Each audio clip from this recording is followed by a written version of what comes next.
Newborn babies in a Manila hospital, just a few of more than 250,000 that are born every day all over the world. Most new arrivals, like these in the Philippines, belong to families in the so-called Third World, the poorer, less developed nations where the basic necessities for a long and healthy life are always in short supply.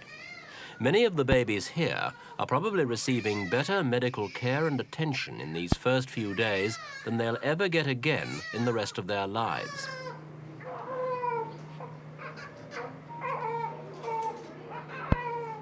Our report this week is about the welfare of thousands of babies like these, especially their nutritional welfare in the first few months of their lives. For a debate about what these babies are fed and the conditions in which they're fed it has grown into a major international controversy in the last 2 years.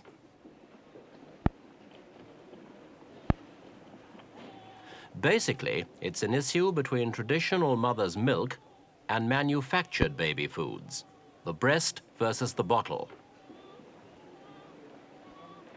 In large, well-equipped hospitals where hygiene and expert knowledge can be taken for granted, manufactured formulas can be a perfectly adequate diet for new babies. But in the poor villages and urban slums of the Third World, the environment is commonly one of squalor and ignorance, and in such conditions, artificial feeds can easily be misused.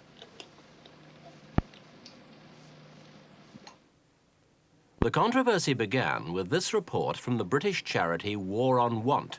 Published in 1974, it was called quite bluntly the baby killer. Among its conclusions was the assertion that Third World babies were dying because their mothers fed them with Western-style infant milk. The baby food industry, it said, stood accused of promoting their products in communities that could not use them properly, and of using advertising and sales techniques that persuaded mothers to give up breastfeeding in favor of the bottle. The report was welcomed by the director of the United Nations Food and Agriculture Organization, as well as by many doctors and nutritionists who confirmed some of its findings. The response of the baby food manufacturers was understandably more guarded. In this film, we illustrate some of the report's charges and examine its conclusions. We began by talking to Dr. Faye Del Mundo, president of the Philippines Maternal and Child Health Association and a well-known paediatrician.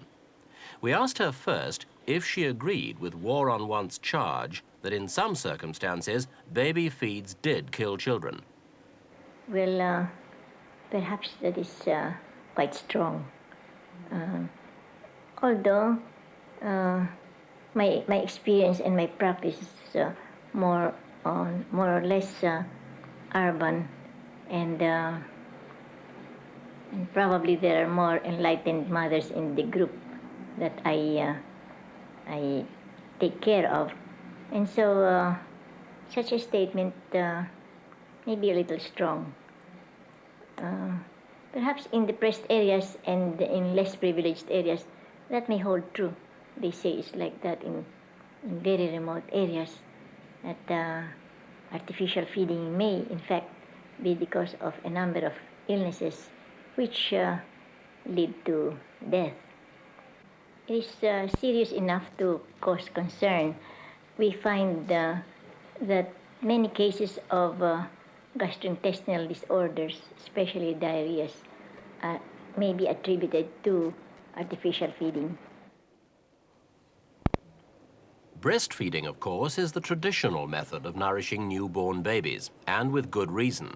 Breast milk is the original convenience food. It needs no preparation, it's always on tap, and it's the most nutritious product available.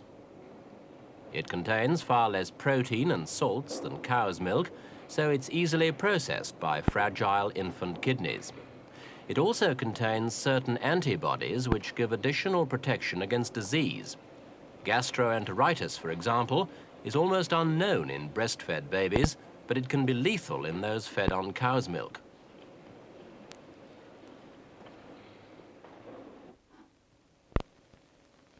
Until quite recently, most baby foods and milk powders were made up from relatively unmodified cow's milk. Now, more and more manufacturers are altering their products to resemble mother's milk as closely as possible. But these newly refined, humanized feeds are still only approximations to the real thing and cannot recreate the inimitable properties of breast milk. Yet, despite all the advantages of the natural product, artificial substitutes are rapidly gaining ground in many developing countries.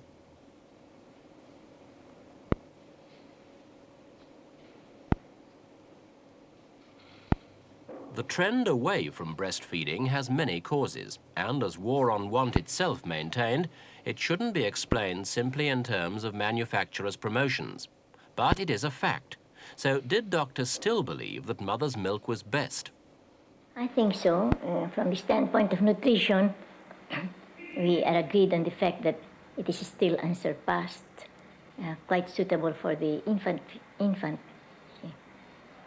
So further, I believe that what is more important in developing countries like ours is that preparation of artificial formulas always runs the risk of contamination, and so infections are quite common, especially gastrointestinal infections. Undoubtedly, there are some mothers who cannot have milk, but these are not really quite a considerable number. I still feel that properly motivated and with good explanation of the importance of breastfeeding, the mothers are better prepared for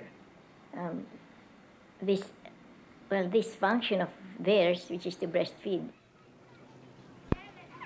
The motivation to breastfeed that Dr. Del Mundo talks about is influenced by the tremendous social and cultural changes occurring in third world societies and the impact of these changes on simple people.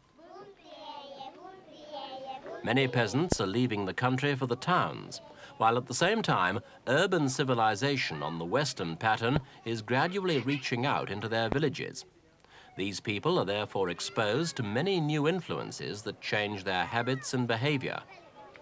For a mother in a city slum, a paid job may be essential, so she may be forced to abandon breastfeeding on demand in favor of a fixed routine of bottle feeding.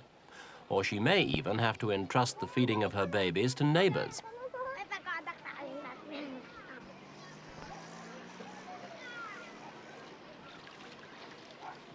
Among many new influences a country mother is likely to meet in the city are the seductive advertisements of the baby food companies. Many of these simply show ideally healthy babies and a tin of food, and their captions sometimes tend to blur the difference between artificial feeds and breast milk.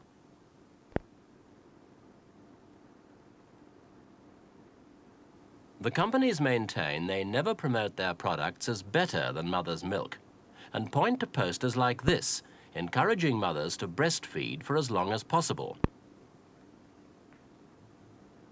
But the extensive choice of baby foods in the shops is one indication that advertising is generally slanted towards the virtues of the artificial product. All the tins here show approximate feeding schedules, but not the precise number of days a baby can be fed from the contents. That has to be calculated from the information on the can, a task impossible for those who can't do even the simplest sums.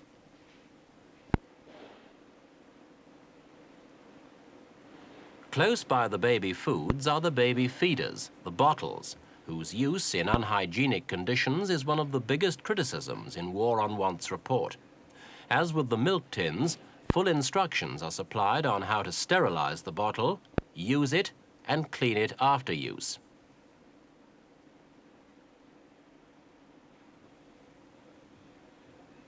Bottle hygiene also features on special posters supplied by some companies. But advice such as wash your hands thoroughly or sterilize in boiling water in a saucepan is of little value in a slum dwelling where there's no running water at all. Elizabeth Gaona is 2 weeks old, the second child of 21-year-old Natvidad. The family lives in a shanty in one of Manila's slum areas. Natvidad has a job selling food in the market every morning from 6 till noon, so she's no chance to breastfeed her daughter.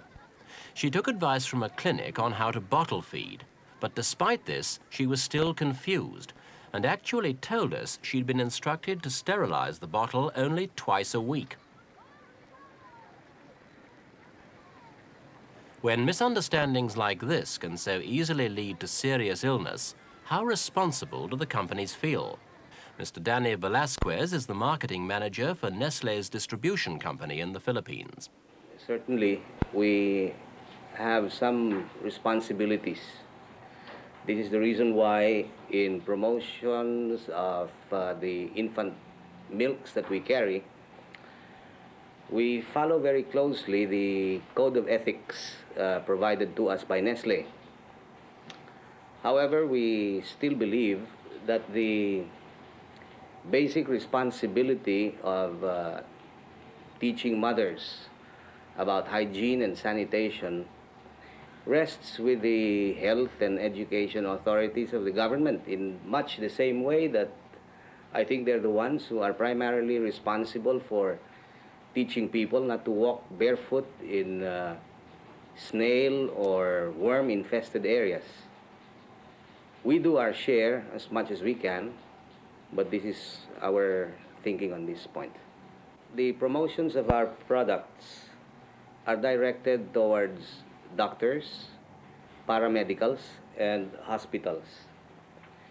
These are the people who, in turn, explain what the product benefits are to the mothers who come to them, and they're the ones who explain to the mothers how to use the product, how to mix it properly, and how much of it to use. Karina Malares is a nurse who attends postnatal clinics and talks to mothers about childcare problems. But Karina is not employed by the clinic or by any hospital. She is, in fact, a company nurse employed by a baby food manufacturer.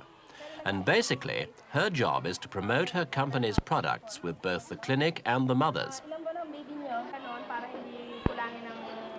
This is not to say that Karina doesn't fulfill a genuine educational need, but did she also encourage bottle feeding among young mothers?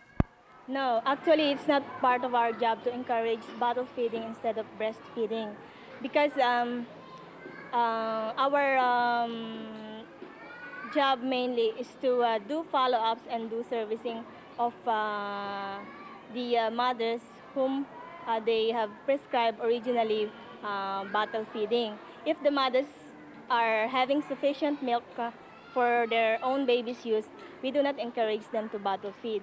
Instead, we encourage them to breastfeed their babies. If in some cases the mothers cannot completely breastfeed, like insufficient milk, or the mother is a working mother, or the mother really doesn't want to breastfeed, it's only then that we instruct them on how to use our milk products. Our medical representatives are university graduates. They have a very thorough foundation in all aspects of infant nutrition and are fully qualified people in the strict sense of the word. Now, they promote our products to, as I mentioned earlier, to doctors, to paramedicals, and to hospitals. And our own internal policies prohibit these people from making direct contact with mothers unless this is expressly requested or authorized by the doctor for some particular reason. Now, it is the people to whom we promote our products to, namely the doctors and the paramedics, who then explain what the product benefits are and how to use the product and so on and so forth.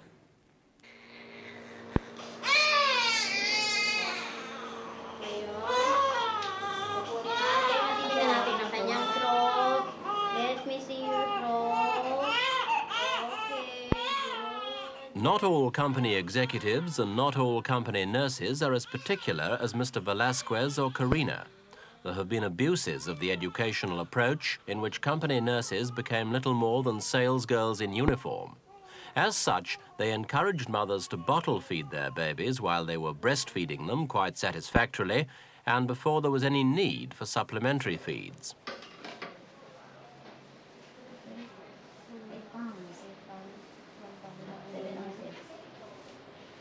According to War on Want, surveys in Africa and the Caribbean have shown that company nurses were an important reason given by mothers for starting to bottle feed. In many communities, there's an ever-present risk that even the simplest explanations will be misunderstood, sometimes with disastrous consequences.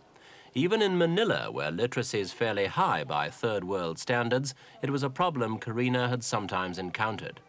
There might be some cases wherein these mothers are, they cannot understand because of illiteracy, or sometimes the mothers really are hard to talk with. But then they are just very few cases. But generally, I think the mothers understand because we supply them with complete instructions about the milk product and how they will prepare, and what necessary preparations they should do with the bottles, the nipples, and everything. Another problem with bottle feeds is that even if mothers do sterilize the bottles, they may still put the wrong mixture in them. Poor mothers may over-dilute the feed to make it last longer, causing progressive malnourishment of the child.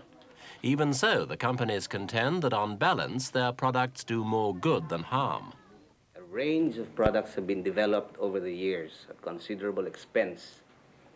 Products like supplements to breastfeeding, follow-up formulas to breastfeeding, and when mother's milk fails, we have products which are substitutes for breastfeeding. Now, all of these range of infant foods have contributed towards a decline of infant mortality, not only in this country, but throughout the world as well. Now, in this respect, we feel that we have made a positive contribution toward the welfare of our consumers. Violetta Roman is 37 years old and also lives in Manila's slums. She's had 6 children and breastfed all of them because she simply couldn't afford the bottle formulas. Is it just luck or coincidence that they've never had a serious illness? I believe that it is important also for mothers to see examples of babies who have become ill because of not breastfeeding. I believe that maybe doctors should be a little firm about insisting already on breastfeeding, especially for those who are not so convinced. So some pediatricians I know, and perhaps I should include myself, we just don't prescribe formulas. We say you breastfeed because it's good, and there will be no formulas. And the mothers also try. Even babies who have not been breastfed for some time can be breastfed eventually. I've seen mothers who have not breastfed anymore for 10 days, 15 days, and I assure them that if they start putting the baby to breast, eventually the milk will come. War on Want's report concludes that where there's nothing but squalor, the choice of an artificial substitute for breast milk is in reality a choice between health and sickness. The debate will no doubt go on, with the participants each trying to defend their own interests. But what is really needed is concerted action by industry, medical profession and governments to ensure the healthy development of babies at a time when they're most vulnerable to disease.